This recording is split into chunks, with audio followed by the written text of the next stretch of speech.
everyone, and welcome to another episode of Get to Know Them, broadcasted live from sunny, well, not so sunny today, Burlington, Ontario. And I am your host, Monica Graves. I actually host this show from my studio space. I'm a jewelry designer, and I started this podcast over COVID just to introduce you to all of the amazing people that I know and learn something about their stories. So I know today you're going to be very inspired. I'm already inspired just doing a quick sound check with Dean Singh. I think I've got about a million questions for him. He is full of wisdom and he's going to help us to stretch, to set our minds right, and to feel amazing as we go through life. So I will introduce him in just one moment, but first, I wanted to talk to you a little bit about our show sponsors. So our first show sponsor, who has been with us since the very beginning, is none other than the very talented and beautiful Brenda Badome. She is a clothing designer in Toronto, Ontario, and I am always decked out in her clothes. I love them because it feels good to get dressed up, but also feel comfortable. And Brenda is a master at that. So make sure you go to her website, Brenda Badome with two D's, .com, and use the coupon code Get to Know Them. She will give you 20% off of your order, which is so generous. And if you missed last week's episode, I just announced our brand new sponsor. Very exciting. It is Scooters Roller Palace, just east of us in Mississauga, Ontario. You are not too old to start roller skating again. I will be celebrating on Thursday, my 1-year anniversary of attending Scooters every Thursday night, doing their lessons and getting out on the rink and having fun. And I would love for you to join me. So make sure you come out for a skate night at Scooters. You can always direct message me if you have any questions, but it is a great place to be and move your body. And our last sponsor is me, of course. Glam Jewels.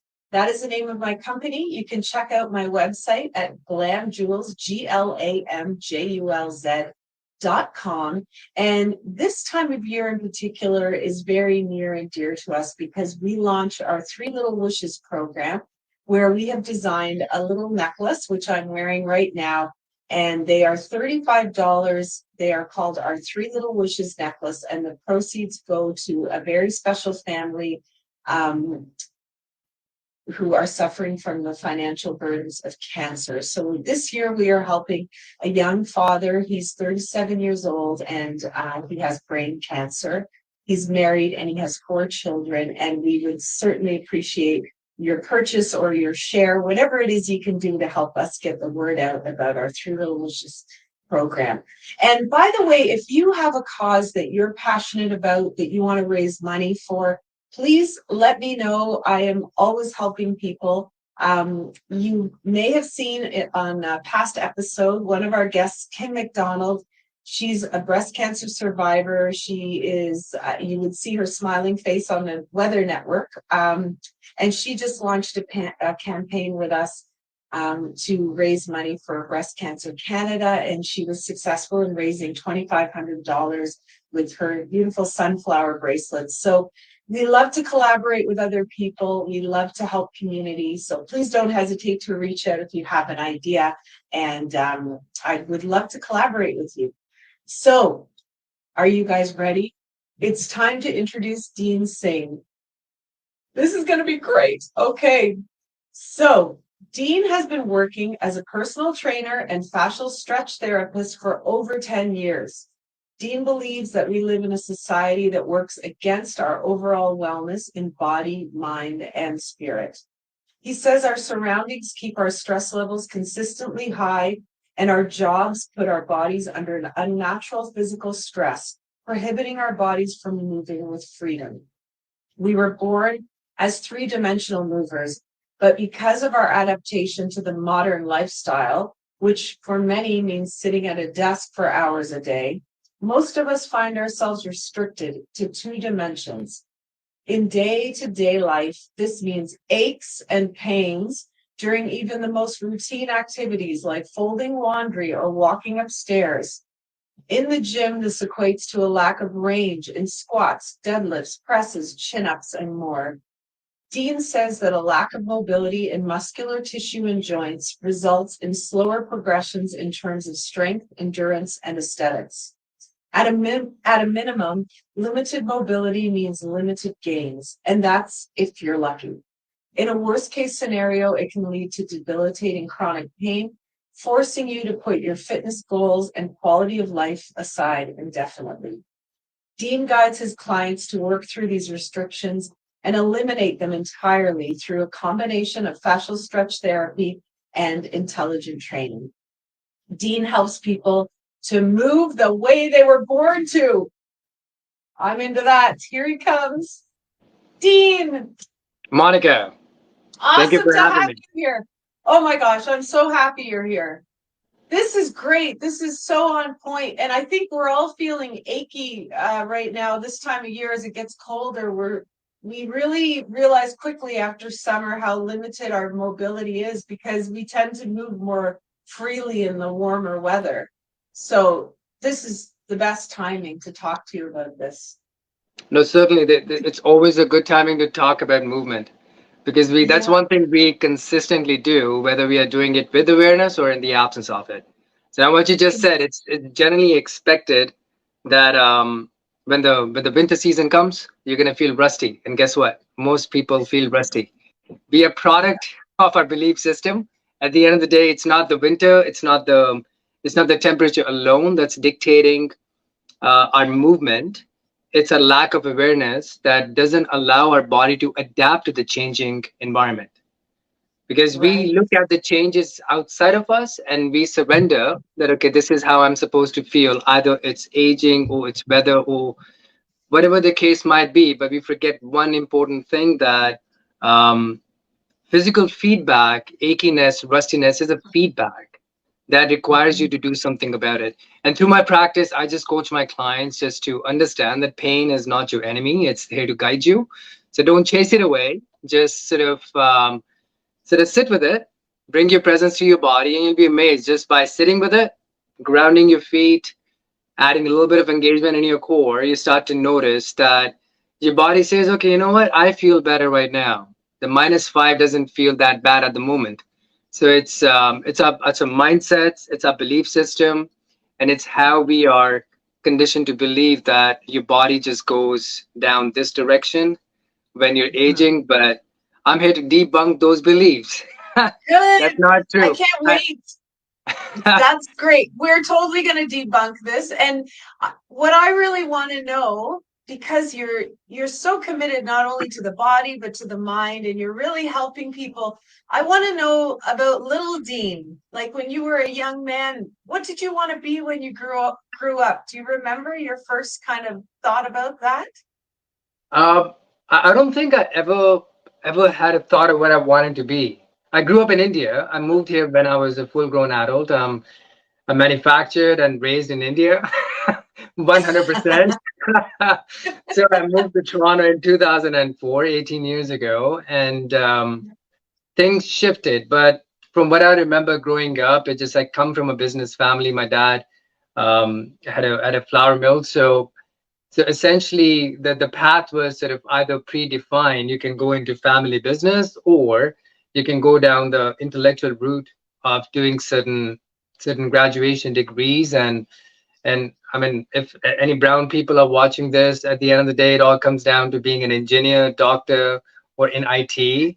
So Right. I ended up picking IT because that was least revolting to me. So I know, okay, you know what? Let's just do computer science. So I did my bachelor's in computer science, and then I moved to Toronto. I did my postgrad in marketing, and then things happened, and I found myself in this space, and I didn't look back. Although I've always been physically active, growing up playing cricket was one of my things. I used to play quite a bit. I did work out consistently, and jokingly, my mom used to say, "Why do you spend so much time at the gym? Do you want to be a coach? Is that your goal? That's what you want to do?" And I just like I never said anything to it because I wasn't thinking on that spectrum. To me, it was just to look good, just that was the motivation back in the day. So it wasn't a thought Yes. process to be where I'm at in the life right now to do what I'm doing at the moment. Um, but but life universe got me here, and when I was exposed to um, this realm of fitness, I started my journey as most people, but with deepened understanding of the practices that I was embarking upon, and also my own dedicated focus on my own spiritual journey in which I wanted to sort of understand the meaning of life more and more. I started to see some really good tie-ins in terms of how our body is and how our life is and how our thoughts are and all that stuff. And I'm very pleased. I'm very pleased to where I got, and it's been a very interesting journey. Wow. And how old were you when you sort of started to seek this?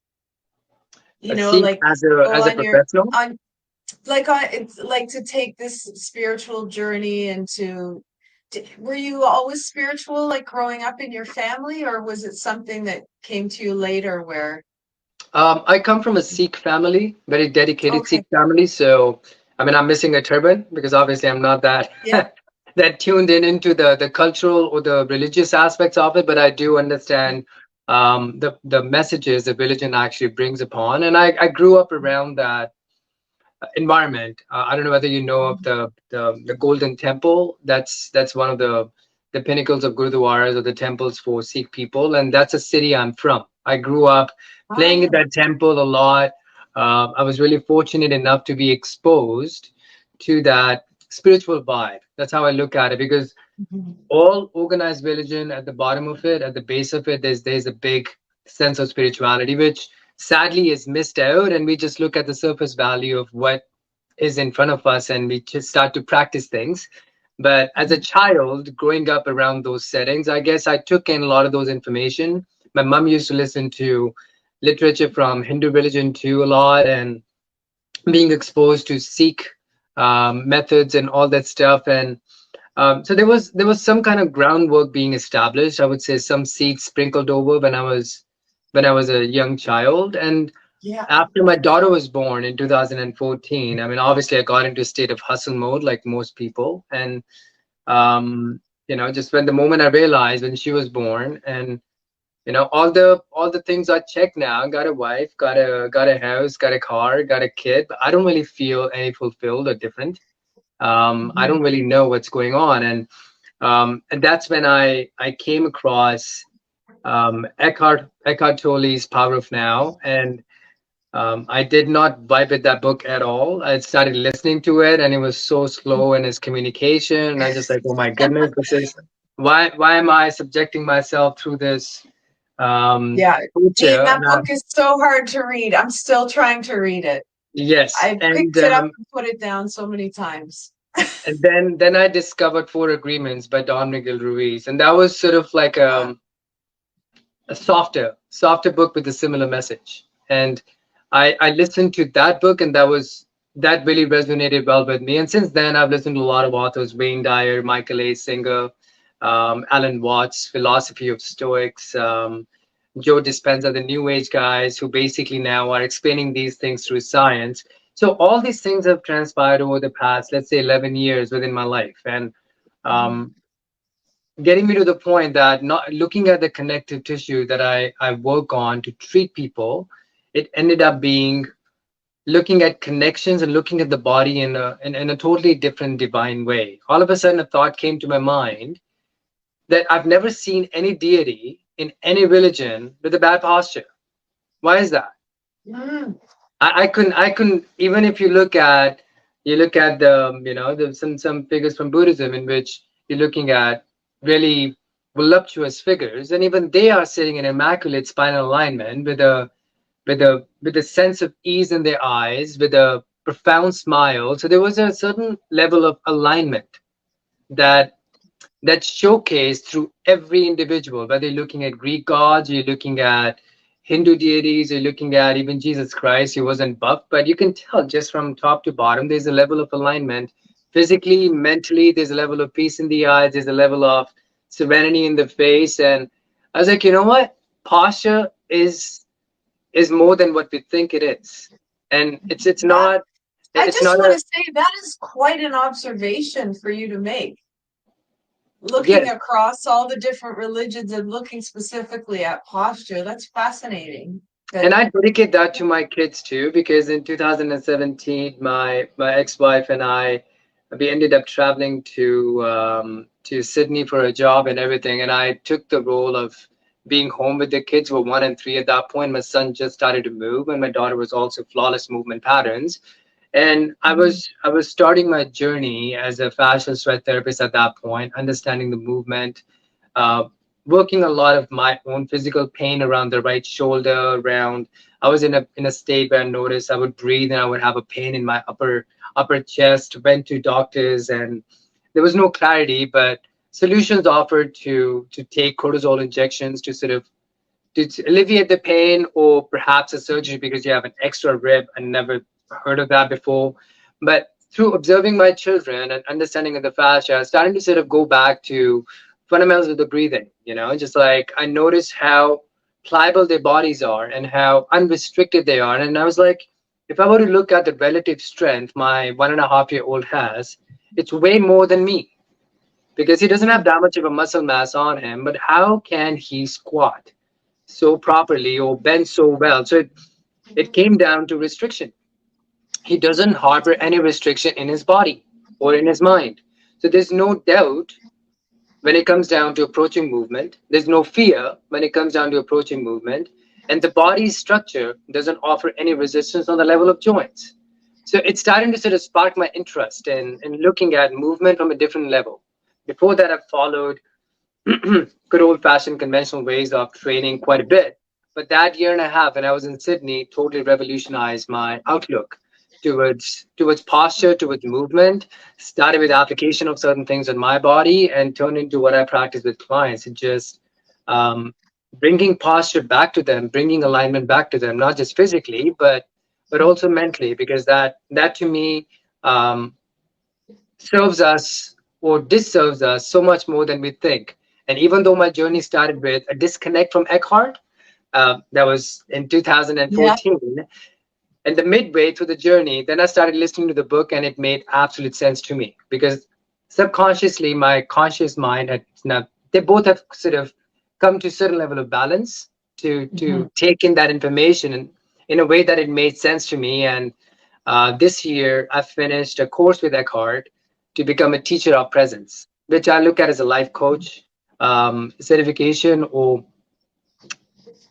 and it's very interesting to me that I started my journey with that guy, and nothing made yeah, sense to me. But when I listen to him now, nothing go past me.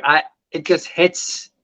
I just grab it, and yeah, it's profound that we have the ability to reset our perceptual muscles and our outlook muscles. Everything is habit, whether it's mhm, how we exercise ourselves, our ability to sit straight, or our ability to look at or seek positive things in no matter what's in front of us.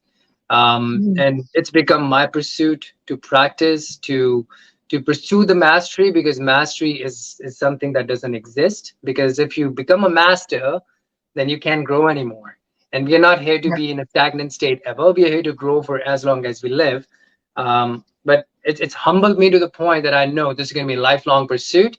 And I'm grateful that I'm able to actually share that with a lot of people and resonate with them, so they also apply when I speak to them. yeah. Wow, that's interesting. I actually, I had somebody text me with a question for you, and I feel like it's appropriate to ask you now. So, well, the first thing she had said was, "Is it true? You know how you hear about improving your posture? You should walk around with a book on your head." That's what we all heard in school growing up. Like, if you want to stand up straight, you should walk with a book on your head.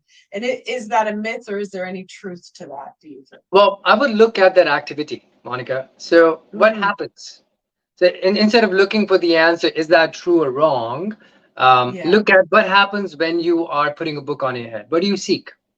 And you will stumble across the word balance, correct? right. So when you're Yeah. putting the book on top of your head, you're seeking balance.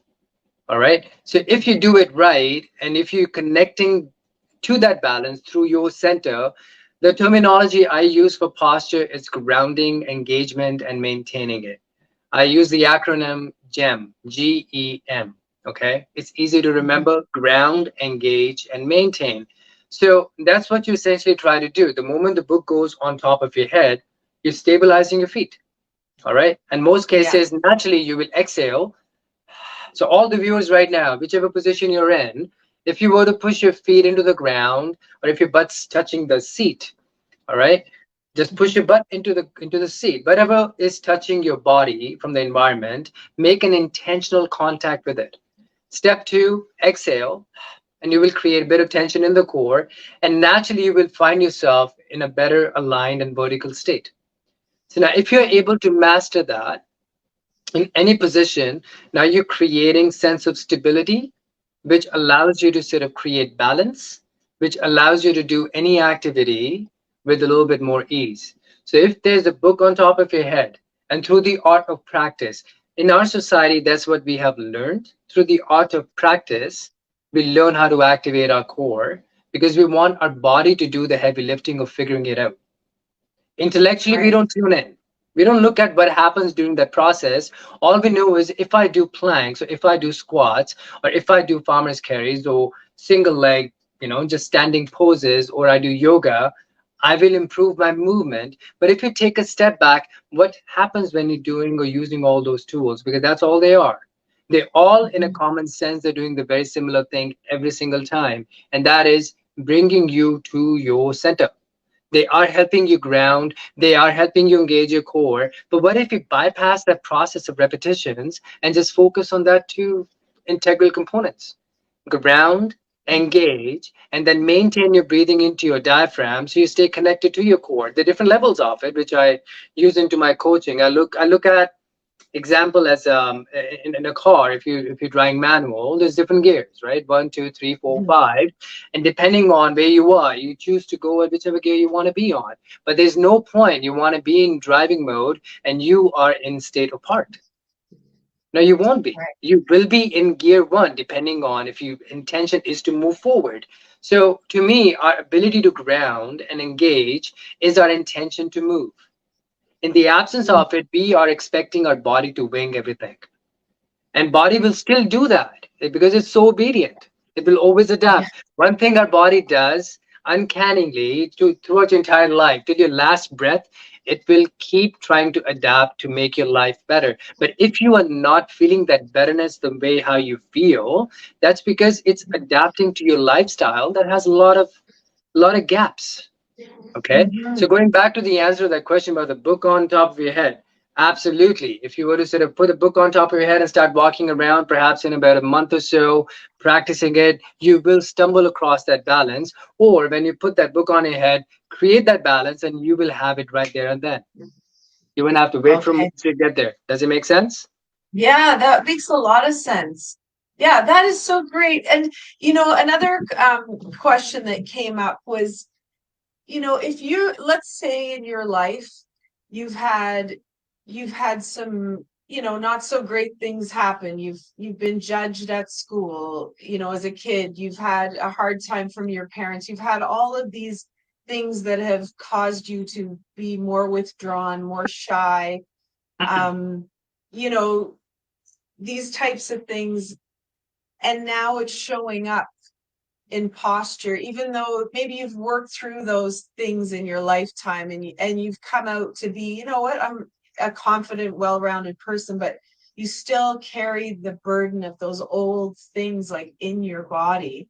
um I think, that, well, the person who asked this question feels that their posture is compromised because of those things. They feel like when they see a picture of themselves or a video or something, they still see that shy kid who's trying to hide in fear of being judged, where maybe inside they don't really feel that way anymore. They're an adult now. Like, I guess I wanted to talk to you a little bit about like our bodies and how powerful they are in holding on to, old trauma is such an overused word. I don't know if trauma is the right word here, but Yeah, no, we I hang get on I to get your stuff. question. Yes. So Yeah. the first of the validation to your thought process, yes, emotions do. get held in the body. Sometimes when I'm working on people, my practice is manual therapy, in which you will be on a table and I'm stretching your body. And I've had instances in which you're working around the hips.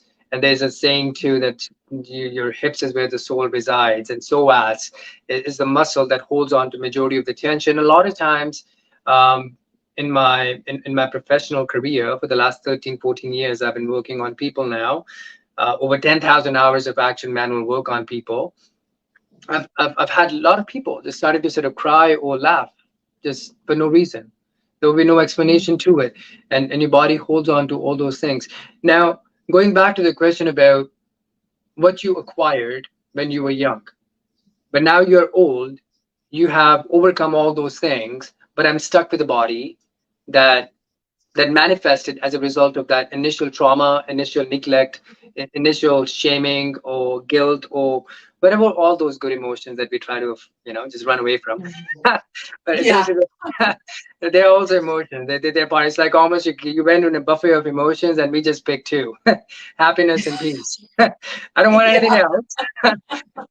Wouldn't And that then be nice? the funny thing is, I'm gonna look at all the other ones all the time and try to avoid them.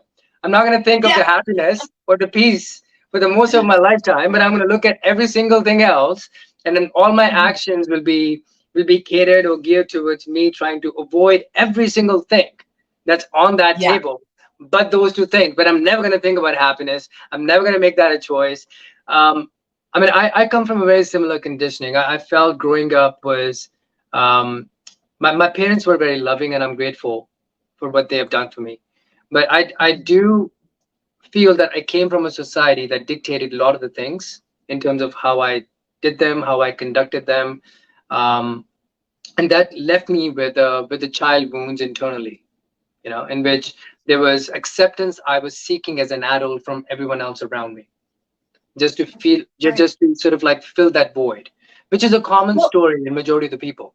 yeah, and Dean, even what you said earlier about the expectations, you were kind of joking around about, like you had to either be a lawyer or in tech or all these things. Yes. But, when you have when your own family, your mom and dad, they're like your gods, and they give you a handful of these are your five choices, you better pick one, and you have no interest in any of them. Hmm. That's a lot of pressure. Or maybe there are people who have no interest in education after high school, right? They just want to get out there, start working, live their lives. Like, yeah, when they're faced with that judgment, So what that you does, know, Monica, that disconnects you yeah, from your individuality. Okay. So yeah, it almost becomes like my actions will result in the validation I get from other people. And since as a child, validation acceptance is one of the prime needs for any kid overall, being validated, being seen. And if the seeing of the others becomes so conditional that everyone is looking at you only when you do things which fall in the bracket of good, otherwise everything is withdrawn from you, it makes you emotionally quite restricted, because then the pain becomes overwhelmingly loud in the body, which results in a child who doesn't have the processing abilities just to create walls, and partially start to go into flexion, in which now no longer you are confident with your back dead straight. You start to sort of fall into that slouch state, and yeah, eventually, as I said, your body is consistently adapting. It's an obedient animal. It's a rental unit that came down with that will do anything that it physically can just to accommodate your thought process, your physical actions. So it basically molds itself into that. So going back to your question in regards to what do you do if you have all of that stuff? Well, first thing is just stop thinking that you have all of that stuff, because the moment you start to think, okay, this all that happened to me and resulted me being the way I am, now that thought is a very lack thought. There's no empowerment in that thought. There's a lot of victim in it. No, there's a victim standing on top explaining why or defending where I'm at, why am I there as a result of my past. And now we start to sort of approach things in a more of an isolated way. We do spiritual work, we do therapy work, we do different things to sort of offload those things or start to do workouts to strengthen our body. But there's still no connection. We're not really looking at what is modifying and adapting and changing as a result of what. The moment you look at it as, okay, you know what? My body adapted to all that shame, all that guilt, and it has the ability to adapt out of it. What I lacked at that point as a confidence was I did not ground, I did not engage into my center. I became victim of the environment. I did not introduce that confidence. So Monica, thing that happened in me in my case was the moment I started connecting to my posture, I didn't have any rationale or even idea what that's going to do to me. as as Yeah. a as a person. And let me tell you, I'm such a different person now as I got partially integrated, because subconsciously, by eradicating physical resistance, because my attention went on one thing, my body always and always adapts. I know it adapts. Mhm. I've seen it. I've felt it. It's going to adapt to this. I want this. I want my body to adapt to moving this way, as opposed to looking at my body can't move this way. Right. Subtle difference in our language and our thinking. It's not just even what we say, it's how we think. My knee hurts. Now you basically have a bad knee. I've one of the clients walk in, it's like, "Oh, my right knee is so bad," and I just started smiling right away. And she goes, she goes, can you help fix it? I'm like, absolutely not. She goes, no, but I gave them a report and they said you can help me. I was like, I can't fix what you have. You you made that into an entity. I can't take that entity away from you. Only you can choose to put it down. Now, if you Right. came in and you said my knee's giving me a pain feedback, could you let me could you help me understand why that is and what can be done about it? Now that's a different dialogue. Then I can Yeah. explain things to you in a way that would resonate with you. But if you come to me, you have something that's bad and that belongs to you, well, leave that outside my house and then come in and see if you can do something about it first. So Wow. So you really like you actually help your clients to change their language even in telling you like what's going on in their own you body. have to, Monica, you Yeah. can't change otherwise. We have it's health and fitness industry is $1 trillion industry. Okay. Yeah. It's basically expanded at such a vast level over the past, let's say, since bodybuilding started, I don't know, 80s or 90s, and Arnold Hmm. Schwarzenegger days and all this stuff. And when people got mindful of physical fitness, and now we have done a fantastic job of isolating the shit out of every single thing, that we're going to do brackets of this on this day, brackets of this on this day, brackets of this on this day. And we want our body and our mind to make sense of all of it, but we want our awareness to be on specific areas at different Right. times. We're never meeting life as whole at any time, at any moment. Does it make sense to you? So, Yeah. so even though we have advanced so much over the past 2, 3 decades in fitness, the cases of back pain, cases of knee pain, neck problems, mental unwellness, too, and overall reconstructive surgeries around the body, they are just going up. They're not going down. I treat people in their 20s, they're in pain, you know, and I treat people in their 80s, they're in pain. But the common element I see all the time, which brings my attention to gratitude and humility, is everyone's body is always adapting. So I will Hmm. not take any negative talk about anyone's body. You can't come to me and say you're broken. If you think you're broken, there's absolutely nothing I can do to fix you. Right. You come to me. We all are divine beings in divine bodies. Our bodies have a potential to heal, and we block that potential with our doubt. Now, if I tell Hmm. you that I'm going to make you better, and I know you are the one who's making yourself sick, either through your thought process or how you're carrying yourself, or not valuing that how your body stacks against gravity. Gravity is on 24/7. Maybe it's a groundbreaking news for a lot of people, but it's true. It's gravity Yeah. is on 24/7. Gravity impacting a body that's vertical and straight, it's a lot different than gravity impacting a body that's here. So it's not an issue that you're on a laptop all day long. It's a problem is your laptop all day long like this. I could choose to be Yes. on the laptop like this. Now, what that's going to require is awareness. And that's going to require is acceptance to the fact that I do have the ability to bring that awareness to my body and not defending that action. No, I have to work. So, no, I can't do that. These are all mental blockages we have conditioned to believe because we see that normality around us all the time. Normal human being around us is in pain, it's mentally, emotionally unwell, and physically incapable of doing most things. And Yeah. it's generally It- accepted that that's how the trajectory of life is. And that's not true. right. And I think too that another thing that I think we do that now that you're explaining this is somewhat toxic is if a friend comes to you and says, "Oh my God, like my back is killing me. I was doing blah, blah, blah this week and it keeps coming up all the time." Then you say to the friend, like, "Oh, I'm so sorry to hear you're in pain, but listen, you're not the only one. Like, my hip is so bad." And then you go Yeah, together and you keep on absolutely. going Absolutely. because We feed the collective victim mentality where bodies are doing yeah. something bad for us. No, they're not doing anything bad to you. Your body is product of your choices. Now, Hmm. your role is just to understand those choices. I can't stress enough on this point, Monica, how divine is your awareness and your attention. All right. The entire society structured around us is to take your focus away from you.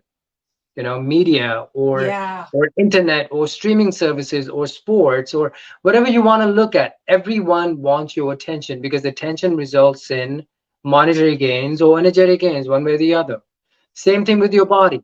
Next time there's any kind of physical pain, if you were to sort of just try this, put the anxiety on the side, sit down, ground yourself, bring your attention to your core, breathe out, create a little bit of tension, open the channel of breathing into your diaphragm, set a timer for 5 minutes. In 5 minutes, I'm not going to allow any negative thought about this because that pain signifies my body's trying to figure something out. Let me offer that little bit of stability. Let me offer a bit of grounding. Let me offer a little bit more of engagement in the core and a conscious breathing pattern that I'm going to maintain and see what happens to that pain. 9 out of 10 times, it will disappear, if not, go down dramatically. So essentially, it's not the issue of the body aging or we are sitting a lot. There's no attention, there's no intention in sitting. Now, you can go and do 20 squats with 20 pounds in the front at the gym, with whichever posture you have. I'm not going to go into that. We need 10 more hours to go into how bodies are trained. But I've turned off my analytical side a little bit. I'm going to keep things very Yeah. simple. But if squatting under load in the gym is okay, then why is sitting such a demonized thing in our society? It's the same thing. It's the same joint action. The difference is only one thing. There's no intention in it. The knees are fallen in, or the legs are crossed, or the back is hunched. Now, these are things within your control. Your body ain't doing that, but you aren't doing anything to tell your body that don't do that. The Yeah. moment you just step in, no, no, no, this is not what we do. I don't have to think about these things anymore, Monica. My body does it for me. Okay. So when I'm Mhm. working on clients, my posture, even they joke around. They're like, we've never seen your spine go into flexion or any kind of weird ass posture. Even when you are stretching us in deep, deep positions, you always look straight. It's like, yeah, because I have taught my body to sort of understand what the base level needs to be in order for you to move. It's almost like all of us know when we get into the car, we turn it on, we take the parking brake off, and then we Yeah. put it on drive. Guess what? If let's say you missed the first step, you didn't turn it on. No matter how much you want to push on the accelerator, nothing's going to happen. Let's say you did turn it on and you don't take the parking brake off and you ignore the sound. Ignore the sound, the beeping sound that's telling you, hey, just parking brake is on. You ignore and keep driving. Will the car drive? Absolutely, yes. But it's going to wreck the transmission. It's going to wreck so many things within the vehicle, but we are so afraid of that to happen, we make sure we do it. But that's how an average person's body is. Every joint is stuck in that parking brake. We don't engage our core, we never turn it on, and we just take it from movement. The only thing that stands out for us is okay, my body hurts, so I need to do this little less, or I need to go and have it looked at. I need more clarity. I need more answers. But I can tell you that much. Keep seeking answers, but you got to address the cause, and the cause is you're not paying attention. Wow. Fascinating. So Dean, I really want to also touch on the fascial stretch therapy because I only learned about this very recently. I had no idea what it was, Mhm. like up to about a year ago. Do you mind explaining to people what this therapy is that you do? Yes, absolutely. Yeah. So, in simple words, I am stretching your body. Okay. Hmm. So the difference would be when you are, let's say, trying to stretch your pec muscle. Okay, your pec feels tight. You go into the wall Yeah. stretch it, and then you go back in. And if you recall, it doesn't create that much of a relief. It rebounds back, and the muscles they tighten up again because stiffness, excuse me, by the body is created for a reason. Okay, and the reason is in generally in the lifestyle. So changing a length of a tissue doesn't essentially mean that your body is going to leave that tissue lengthened because it's decided to sort of shorten it. And for a lot of people, it might just be the shallow breathing patterns that cause Hmm. the pecs to do more work than they're supposed to. And even after stretching the muscle for about a minute or so, just few breaths will be enough to bring it back to its shortened length. So in my stretch sessions, I'm not focusing on stretching muscles. I'm focusing on mobilizing the joints. So I bring your hips, your shoulders into all the ranges that they are supposed to go. There's traction and pulling involved just to create space, which allows more blood flow to go into the joint itself. It's almost like someone is going in and lubricating the joint from the inside. So when I let's say work on one side and I say, okay, you can get up and do a little walk, and you notice that side that I worked on feels exponentially lighter than the other. You almost feel lopsided. So so that's the work that goes into every single joint. So and then I finish off with some integrative things to teach you how to sort of activate your core to bind all of that together because the work, the true work begins when my work is done. I usually Okay. joke about when you walk out of this, it's my responsibility and you will always feel good. But how you come back to me now, that's your responsibility. And these are the things I want you to emphasize on for the next week. And we focus on the lifestyle factors. How are you conducting yourself? My strength regimens that I prescribe or work with people, they're always very focused on what's going to help you improve your posture. I mean, I have extensive experience in strengthening the muscular system based on the Paradise program that's followed by majority of the fitness industry. But most people don't fit that bracket because the joints are so stuck. Okay, Ah, so they're right. working with the body. That's it's almost like you have a crooked house and you just want to keep making upgrades to it, but the foundation is very shaky, you know. Hmm. So what you would do naturally if you're already seeing a tilt in the property that the house is like it doesn't look straight to me, I'm sure most of the people would not want to buy that house and make any superficial changes. If they buy it, the Yeah. first thing they want to do is structural changes that brings back the alignment of the property before you do anything to it. But for some reason we miss that rationale when it comes down to our own bodies. I don't know why. Your body always moves the way it does move. If you hear that rowing movement patterns are going to help you activate your back, you did not hear the false statement, you heard the truth. But do you Hmm. actually have the joint capacity to get to that space? Most people don't. So, what they strengthen is the ranges they already have access to. And over the course of consistent work, at best, you will have a conditioned body to be able to navigate in the ranges you already are moving in. But the moment load increases, which your body can handle because it fundamentally lacks alignment, you end up with an injury. But the moment your focus goes into alignment, though, your body now can stack in a way that virtually you can't get hurt. And if your joints Okay. they basically start to become so pliable, you literally will become an adult who has the mobility of a 4-year old with no restrictions, but a muscle mass of a grown adult. And that's when you just sort of really um, use that, I would say, the deity form that you came down with. So I used to say there's Yes. divine in every human, right? There's a divine being in Yeah. every human. So the only way that divinity is going to shine through you if you give it the best seat in the house, and that is your posture. Okay. Amazing. And when you're talking about the stretching and the fascia, a lot, I'm not sure everybody knows what the fascia is exactly. Can you explain that? Absolutely. Now, there's a lot of Yeah. literature and resources online too. Yeah. Fascia is a connective tissue that starts from the top of the head and Yeah. goes all the way down to your feet seamlessly. So it's almost like we came down, wrapped up Ah, really, really well. Okay, so great explanation. Yeah. there's a superficial layers, there's deeper layers, there's a visceral layers that surrounds the organs, and it's the same fascia. So the implications of the tissue is that fascia has elasticity, but also has the ability to become less elastic based on how the withholder of the body is conducting itself. Make sense? Ah, okay. So based Yep. on how you, Monica, use your body, your fascia is going to adapt to your patterns and morph itself in a way that movement takes less energy. It's all Mm. about energy conservation.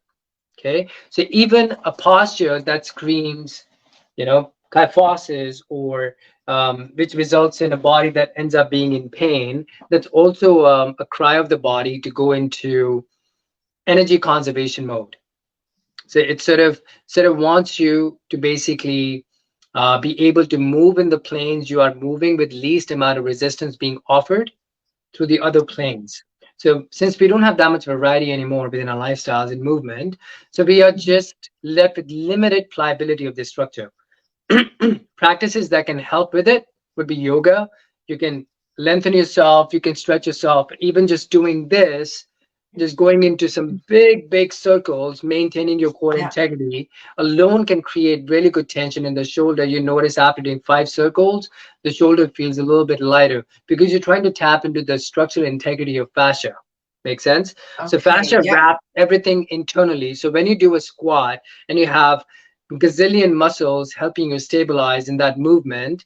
It's how the feet are planted on the ground, because that's where the fascial endings are, will dictate to your central nervous system how to navigate in time and space to make that movement happen. So fascia is body's biggest, I would say, sensory organ after your retina, after your eye. So it has all the nerve endings. So Right. it's a communication network within our body. So it's within our best interest to make sure the integrity of this system is good. Because if it's not, let's talk about the visceral fascia, the fascia that surrounds the organs. Now, if that gets tighter too, now you have very limited movement in your diaphragm. And most people would qualify to be shallow breathers. And I'm sure you know somewhat about deep breathing or shallow breathing, but that's again a really vast topic. Yeah. But if you don't have access to the diaphragm, your organs don't get enough movement either, and even your organs need to move in order for them to function properly. So in your Oh, kidneys, for an example, through breathing properly, they have the movement capacity of 600 meters a day. If they're not moving that much, they can function properly. But where does our attention go entirely? Just on the foods we eat, or maybe it's the alcohol. I'm not saying we shouldn't be doing those things, but it's almost like you're trying to complete a puzzle with just 25% of the pieces. Can't do that. yeah. You need all the pieces, and Oh fascia my God. is connecting all of Every them together. every time you say something, I find myself doing it. I feel like I'm like sitting up straighter. I just took a deep breath. So I can This, see that. That's basically it, Monica. It's at the end of the day, yeah. it's understanding something Hmm. intellectually, or just understanding something with entirety of your being is a very different thing. But the Yeah, moment I you nailed it with that because it's so true. We hear over and over again all the things we should be doing, but there's very little information out there to back up like why. I mean, I've never heard that deep breathing is like exercise for your internal organs and they need it just as much as you need to go for a walk or like absolutely. that's yeah, it makes you want to take care of those things because now you have an awareness of why it's so important and how to do it. So while you're doing it, again, it goes back to the visualization. When I take a deep breath, I can imagine like this beautiful oxygen surrounding my organs and keeping them healthy. Whereas Yep. before, it might have been like, oh, okay, yeah, I better do my deep breathing. Not Hmm. really sure why I'm doing this. I guess I feel good after, but that just adds more um yeah, it gives you more of a reason to take care of yourself Yeah, in that absolutely. way. And breathing is one of those things, Monica, you do 20,000 to 30,000 times a day. Yeah, That's a lot of repetitions. That's a lot of yeah. repetitions.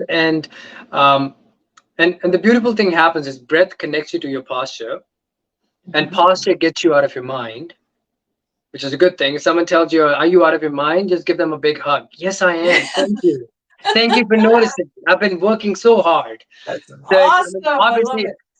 obviously, both are approaching that through a different context, but you stick with yours. You stick with your perception. So it's so Yeah. so that's such an easy gateway just to regulate your stress levels. If you Hmm. can learn how to master your posture, you will very soon realize that the the route to that involves your presence into your body. And the Hmm. moment your presence starts to be in your body more, you are less inside your mind. All of a sudden, now you start to feel less stressed. Anxiety starts to drop down. Your engagement with your environment actually goes up because now you're bringing a different level of awareness into things that you do. All right. Hmm. So that's why now even in my practice, I say we move from posture to presence because posture brings you in this moment. And in this moment is where the healing is happening. Okay. All the unhealed or the sick versions that we think of, they're always in the future. Most of them, majority of them.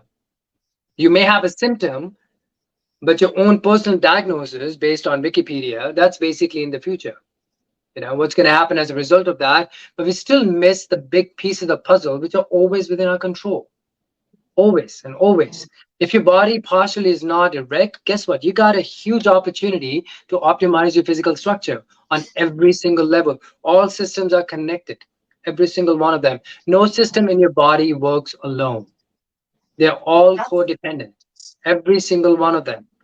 You can't just basically eat well and expect I'm going to be good, or you can eat well and move well, and your stress levels are all the way, on a hmm different plane.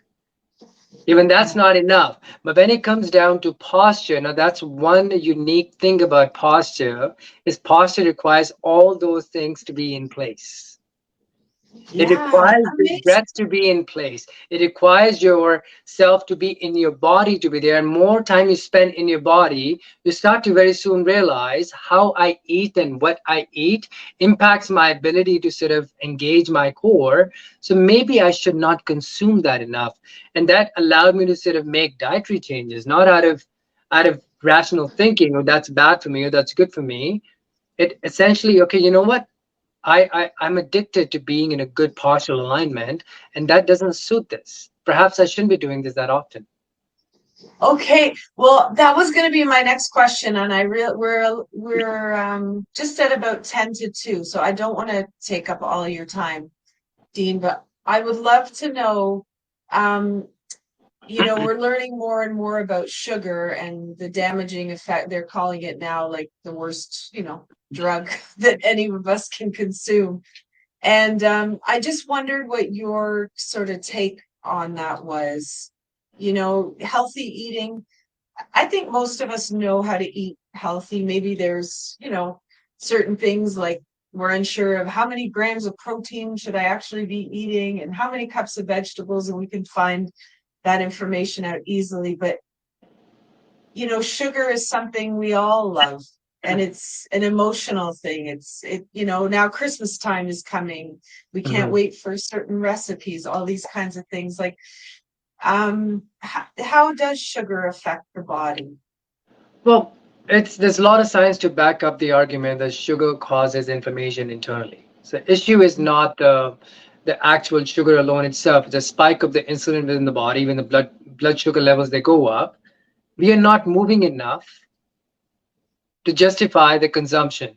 I'll go through the consumption part of things and what the body's being used for.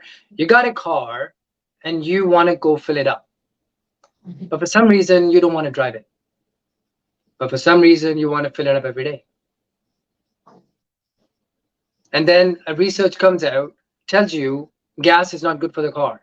It causes spill, it causes a lot of waste of fuel, and we're not looking at the car is not moving. The car is not being being taken for a ride. So Yeah. everyone knows what to eat and what not to eat. Most people can find stats on how much protein you should be consuming. And if I were to sort of standardize it, most people qualify for at least 100 grams of protein a day. But now at the same time, can your gut break that down and turn that into amino acids? Now that's a different conversation because protein is useless if your digestive system is not working properly. All right. Ah, So okay. there's so much sub topics that can go into through how much of what you could consume, but how much of what you can process.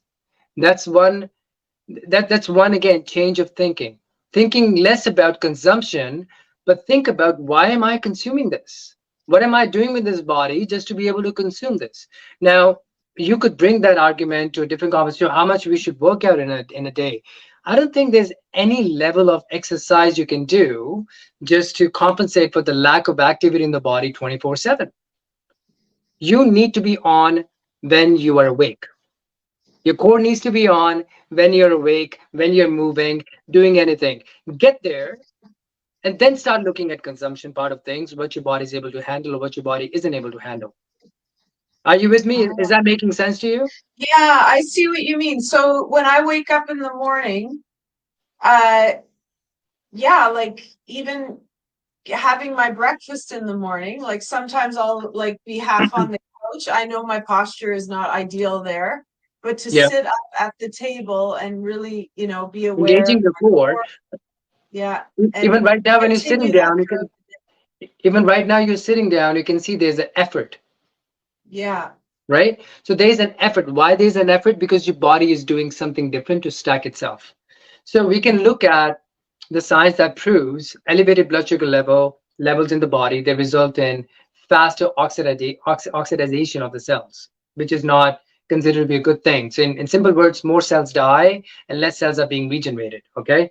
So that Mhm. stuff is unhealthy for us. But at the same time, most bodies in the modern culture, they're not moving or they don't have the level of physical output that can justify the consumption of anything internally for the most part.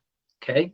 So Yeah. our society has been structured in a way that we have breakfast, lunch, and dinner, and we live doing things we dislike because that's what everyone does. So the only thing that we are sort of like drawn towards for gratification is sugary stuff because we are taught really well as children that candies are good. We have an entire festival of Halloween and we got Mhm. Christmas that revolves around it. Those are patterns we've associated with happiness and something that's um, on the spectrum of living life or creating some joy or any of that stuff. But we do look at the young children when they're consuming it, their ability to process sugars is exponentially better than grown adults. But we also see most of them are moving a lot. Most of them are, but the moment they stop moving, they go into certain grades where the movement drops down. You start to notice they start to gain weight. Isn't that correct? Yeah, that is When they're correct. younger, most of them, majority of them, unless someone has some kind of disorder, but most of them are able to process all those things better. And the moment movement starts to go down, the processing ability goes down. So regulating yourself in a way that you're not consuming too much of anything is a smart thing to do. No one is going to tell you what to eat. That would be ideal. Can you still hear me? Yeah. Yeah. Yeah. No one can tell you what to eat. That would be the right amount or would be ideal. Because there isn't any ideal because most people have different lifestyle factors, different movement factors, different things they do with their bodies. So majority of the listeners right now or anyone who ends up listening to this conversation, they would attest to it that not many of them can are spending more than 5 or 10 minutes a day in a good posture. I'm saying majority of the day. I'm saying 90% of the time your posture is good. Over the last hour, I don't think you've seen me hunch at all. And I No, haven't tried. I haven't tried to sit straight. As I said, I've coached my body to be this way. Makes sense? So amazing. Yeah. the body that's moving the way it's meant to move, and which has a core integrity to support your structure all day long, obviously is going to require more fuel to be able to meet those demands, physical demands.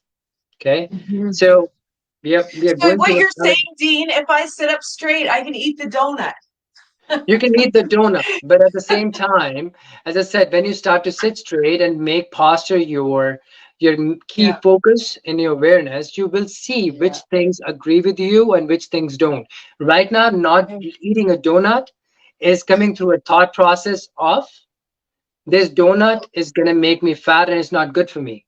But the moment Yes, your exactly. priority becomes, I want posture to be my main focus, and it feels good to me, just that I have more control to go on rollerblading and Yeah. and do all the things. If that becomes a priority for you, then you'll be able to see when I eat donut, it's hard for me to brace my core, and you will create that, I would say, balance with the consumption of it naturally. You will Right. think of That's ways beautiful. how to be able to process that stuff.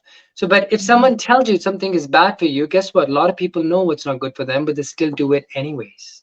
Yeah. Yep. There's a, That's right. there's a signage on the cigarette cartons. It can cause cancer. Mm. It will cause cancer. But guess what? People will read that while they smoke. Yeah. Unless there is a reason for someone to sort of disassociate from a habit, the changes don't happen. So make your posture a Mhm. reason, because it's a good enough reason. Because gravity, as I said, is working 24/7. And if you, one of my favorite lines by Wayne Dyer is, "Do not let an old man move into your body." And Oh, that's great. I love it, and I intend to do that until I live. And I think our posture is a big contributing factor. As a Yeah. 90-year-old human being, you have the capacity, or even further than that, to be able to move flawlessly. Now, if that Yeah. vision doesn't spark in trust, then I don't know what else can. You know. I love this. This is such a good message. There's a woman I follow on Facebook. I think or on Instagram. I think her handle is Workout with Joan. I'll send it to you, Dean. But this woman decided at the age of 70, she was Hmm. having health issues, she was overweight, and she decided to pursue weight training. She has a Yep. beautiful posture, by the way, and changed her diet. And I mean, she's like, I think she's 79 now, and she's pulling those weights and bet like she's amazing, and she's totally turn things around. And I love seeing that. I love seeing that, a lot of my viewers are 50 and over, Yep. and there's no reason why we can't say, hey, you know what, the first half of our life was great, and now we can go into, like, we can mark 50 as a halfway point, and make it better, like make the next 50 years better. Why can't we do that? Of course No, we there's can. no there's no reason, you but know with a flawed yeah. premise and flawed belief system that we are bought into, you can't. You Hmm. have to sort of allow the body to heal naturally. And anti-aging is essentially not blocking your body's healing. Okay? Yeah. That's the Right. way to look at it. I mean, I have a lot of people that I work with in the 60s and the 70s, and I haven't worked on my body, Monica, that hasn't changed. Because Mm. that's what bodies do. It's not me. I'm just Yeah. doing through their bodies what their bodies are missing through their lifestyle. But the magic is happening through their own bodies, because it's present in every single one of you. So change the belief system. Don't buy into that getting old crap. I move better now in my 40s than I did in my 20s. I have no pain now, and I had a lot of pain and reservation using my body. I'm excited to move, and I find that even when I do get hurt, my body heals so fast, so Mm. fast. Even I'm amazed. A lot of them, oh shit. I remember Mm. last time I sprained my ankle took me 6 months, and that took less than a day. This is so cool. So Yeah. we have magical abilities within us. We started our journey in this life using our breath. And our breath is the answer because it connects to a lot of things. And the first thing that it connected in the first year of our birth was the posture. That's when we were able to stand. Yeah. Our posture is what got us upright. So that will get you back upright again. But you got to take that stuff seriously. It's not an optional thing. It's not. Hmm. Its posture is not optional. It's very, very important for body's function on every single level. Oh, that's beautiful. I love it, Dean. This is such a good message. And you know, it's not something we hear every day. I'm really excited that It's a good thing now it's I've on a got a video, couple. so you can replay it. Yeah, exactly. I can listen to it over and over, and I need to refer you to a couple other people who should interview you because this is really amazing Oh, fantastic. information. Thank you. And yeah, and so I wanted to ask you, for anybody who would like to work with you, like how does that sort of happen? How do you work with clients today? Okay, so Dean's Mobility Training is my Google page. And also, if you go deansmobilitytraining.com, that's my website. You can shoot me a message through my information on my Google page or fill in your details on the website. That email comes to me. When I get an email, I do my own intakes with people. I have nothing automated because I'm old fashioned. I like talking to people to see if I'm a match for them or not. So the moment I get your information, I'll give you a call and I'll ask you how I can serve. And I want to hear something positive about your body. And then I'll tell you how we can make it even better. So it's my work is combination of two things, therapy and training. And training is focused entirely on postural integration and posture strengthening. And manual work is to sort of, it's like yoga being done to your body, and about 30 days of yoga being put into your body in one session. The sessions, they come in different lengths, 45 minutes, 60 minutes, 90 minutes, and 2 hour long stretch sessions. Yeah, for most people that I start the first time, 60 minutes is what we start with. And depending on the tightness in the body, it could be, okay, you know what, I just need 45, or maybe it won't be a bad idea for the first couple or the next few. Let's focus on 90 minutes. The difference is, if I have more time, I'm able to spend, let's say, 15, 20 minutes on each leg, 15, 20 minutes on each shoulder, or 5 minutes on each leg, or 5 minutes on each shoulder. Just about time. How much time I can work on your body. And the best thing about the stress therapy also is, even though it's passive movement, it's being done to you. Your central nervous system is still registering your movement ability within the joint. So Okay. mechanoreceptors are still reading all of that stuff, and you will move differently after the session, which is which is very different than most of the therapies. You find yourself moving differently. You find yourself for the next 24 hours sitting straight is easy because all the Yeah. systems are turned on. Right. Yeah, That's great. Oh my gosh, Dean. Thank you for all your time. And you're welcome. listen, you gave us so much information. This is really valuable. I got So, a lot more. If you want me to come back again, you got some good questions. yes, By all I think means, we we can need a arrange part that. two. And I would love to. Thank you so much for That having would me be on. I really great. appreciate that. No problem, Dean. I'm going to put you in our virtual green room. I'll be right back with you. Okay, Thank you sounds good. so much. Okay. Thank you guys so much for tuning in. What a great guy. Oh my gosh, I've learned so much. And you know what? I'm going to sit up straight now. I'm going to make this a daily practice. This is a whole new adventure. So I hope you guys will all do the same and contact Dean. Be sure to follow him on his social media. He does a really great job there. And don't forget to check out our show sponsors. You want to go to brendabadome.com, use the coupon code, get to know them for 20% off of your order. Come meet me this Thursday at Scooter's Roller Palace and get your body moving on the rink. Have some fun. If it's been a while, make sure you go to their lessons at 7 p.m. on Thursday nights. And by the way, you don't have to go consistently. You can just use the lesson whenever you attend. It's always great. It's actually a perfect warm up, and it just gives you a little more confidence when you're skating out there to the music. And please check out my website, glamjewels.com. Pick up one of our 3 Little Wishes necklaces for $35 and help a family this Christmas who's suffering from cancer. And if you have an idea about a way that you'd like to give back to the community, I am here to collaborate with you and help. So just reach out. Thank you so much. Keep on showing the world your sparkle, and I will see you back here next week. Thanks so much for watching.